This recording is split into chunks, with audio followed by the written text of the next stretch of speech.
আসসালামু আলাইকুম রহমতুল্লাহ। হাই বন্ধুরা, তোমরা কেমন আছো সবাই? আশা করি আল্লাহর রহমতে তোমরা সবাই ভালো আছো। আলহামদুলিল্লাহ ভালো আছি।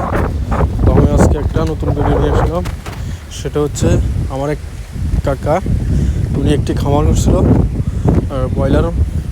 তো তার খামারটা একটু দেখার জন্য আসলাম এখানে। তো আমার পাশে থাকুন, দেখতে থাকুন তার খামারের মুরগিগুলো কেমন হয়েছে। তো এখানে একটি পরিবেশটা আসলে খুবই নির্জম একটা পরিবেশ, খুবই ভালো একটি পরিবেশ, শান্তশিষ্ট। আর তার খামারটাতে প্রায় এখানে মুরগির বাচ্চা আছে 1200। তো আমি যেটা দেখলাম তার খামারে গিয়ে,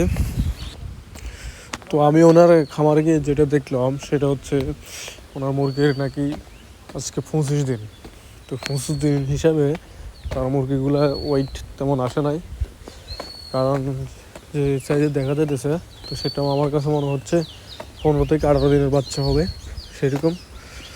তো এখানে হয়তো মানে উনি ঠিক মতন পরিচালনা করতে পারে নাই, যার কারণে তার মুরগিগুলো এখনও ওয়েট আসে নাই তেমন। তো তারপরে উনি খুশি এতে, উনি আলহামদুলিল্লাহ বলতেছে। যাই হোক, ইনশাল্লাহ আশা করি সামনে আর যারা দিন আছে চলে আসবে ওয়েটগুলো। তো যাই হোক, আমি ওনার সেগুলোর দিকে না যাই। তো আমার কাছে, আমি তো প্রায় আরও 10-11 বছর আগে আমি খামার করছিলাম, যার কারণে আমি আমার নিজের থেকে এটা বলছিলাম। কারণ আমি যখন খামার করছিলাম তখন আমার মুরগির বাচ্চার মতন 15 থেকে 18 দিনের বাচ্চা যেরকম দেখা যায় ঠিক তেমনই দেখা যায় তার বাচ্চাগুলো 25 দিনের। তো আসলে এগুলা মুরগি উঠাইলে হয় না, এগুলা ঠিক মতন পরিচালনা করতে হয়, তারপরে সবগুলো ঠিক মতন ওয়েট আসে। আর তার বাচ্চা কোনোটা একটু বড়, কোনোটা একটু ছোটো, আমি সেরকমই দেখছি।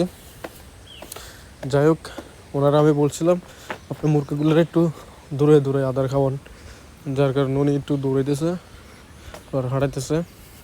আর এগুলো একটু এমন অলস আমার মতন, মুরগিগুলা একটু দূরে তারপর আবার বসে যায়, তেমন বেশি হাঁটে না।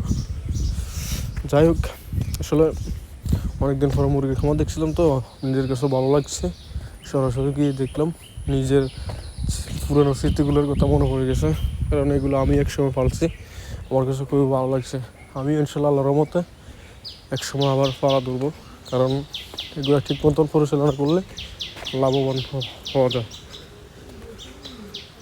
তো উনি যেদিক দিয়ে দৌড়ে আসে একটু পরে আবার ওই সাইডে বসে যায়, তার কারণে মুরগিগুলো আদার খাই না ঠিক মতন।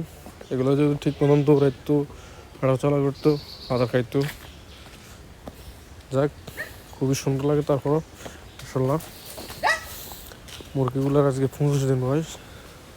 তো গাইস, আসলে কী বলবো, তোমরা সবাই আমার পাশে থাকবা, আমাকে কমেন্ট করবা, আর আমার ভিডিওতে যদি কোনো ভুল টুল হয়ে থাকে আমাকে বলবা, আমি সঠিকভাবে ভিডিওগুলো দেওয়ার চেষ্টা করবো। কেমন?